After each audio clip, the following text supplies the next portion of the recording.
হামজার বাধায় থামল ভারতের ঢেউ। বাংলার গর্ভ সে তো আসল বীরের কেউ। সো হেই বন্ধুরা, গতকাল এএফসি এশিয়ান কাপ বাছাই পর্বে বাংলাদেশ মুখোমুখি হয়েছিল শক্তিশালী দল ভারতের বিরুদ্ধে। শক্তিশালী এই ভারত অত্যন্ত কনফিডেন্সের সাথেই মাঠে নামে, কিন্তু মাঠের লড়াই ছিল পুরোই ভিন্ন। ম্যাচের শুরু ভাগেই তারা কয়েকবার আক্রমণ করে বাংলাদেশকে, কিন্তু ৫৭তম মিনিটে ম্যাচের সবচেয়ে গুরুত্বপূর্ণ মুহূর্ত আসে।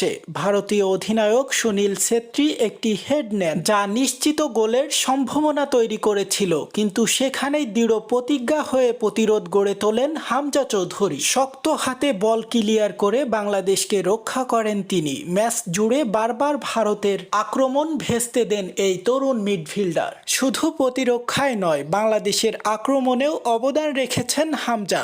ম্যাচের ৭০তম মিনিটে তার চমৎকার পাস থেকে একটি গোলের সুযোগ তৈরি হয়, তবে তা গোল রূপ নিতে ব্যর্থ হয়। ম্যাচের শেষ মুহূর্তে বাংলাদেশ পাল্টা আক্রমণে উঠলে স্টেডিয়ামে উত্তেজনার ঝড় উঠে, কিন্তু শেষ পর্যন্ত ম্যাচ ড্র হয়। এই সে গ্লোবাল নিউজ, সাথে আছে আমি হুসাইন আহমেদ। সকলকে ধন্যবাদ।